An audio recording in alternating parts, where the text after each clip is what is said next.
નમસ્કાર મિત્રો, વિડીયોમાં તમારું સ્વાગત છે। જી હા મિત્રો, અત્યારે હાલના મોટા અને મહત્વના સમાચાર સામે આવી રહ્યા છે। તો મિત્રો, સમાચારમાં વાત કરીએ તો ચાણસ્મા તાલુકાના જિલ્લા ગામે રામાધણી ફાર્મ હાઉસ પર થયેલા હુમલા બાદ પાટણ જિલ્લામાં સ્થિતિ તંગ બની છે। કાયદો અને વ્યવસ્થાની સ્થિતિ વણસણે નહીં તે માટે જિલ્લા મેજિસ્ટ્રેટ દ્વારા સમગ્ર પાટણ જિલ્લામાં 24 કલાક માટે પ્રતિબંધાત્મક આદેશો જાહેર કરવામાં આવ્યા છે। પોલીસ અધ્યક્ષની ભલામણ બાદ તંત્રએ સાવચેતીના ભાગરૂપે આ મોટો નિર્ણય લીધો છે।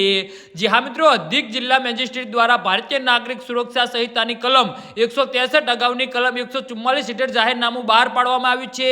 આ જાહેરનામા મુજબ જિલ્લામાં કોઈ પણ જાહેર સ્થળ પર 4 કે તેથી વધુ વ્યક્તિઓ એકઠા થઈ શકશે નહીં। આ ઉપરાંત કોઈ પણ પ્રકારની જાહેર સભા કે રેલી, વિરોધ પ્રદર્શન યોજવા પર સંપૂર્ણ પ્રતિબંધ મૂકવામાં આવ્યો છે। આ સાથે જ સોશિયલ મીડિયા પર થતી અફવાઓ અને આંદોલનની ચીમકીઓના પગલે ચુસ્ત બંદોબસ્ત ગોઠવીને પોલીસનો કાફલો ખડે પગે કરી દેવામાં આવ્યો છે। જિલ્લા ગામની ઘટના બાદ પોલીસ દ્વારા કરવામાં આવેલી કાર્યવાહીના કેટલાક સંગઠનો વિરોધ કરી રહ્યા છે। ખાસ કરીને યુવા ક્ષત્રિય સેના દ્વારા આ આંદોલન અને કાર્યક્રમોની જાહેરાત કરવામાં આવી હતી। આ આંદોલનને પગલે જિલ્લામાં શાંતિ ન ડોળાય એ માટે અને અનિશ્ચિતતા બનાવ ન બને તે માટે પ્રશાસનને અગાઉથી જ કડક વલણ આપવામાં આવ્યું છે।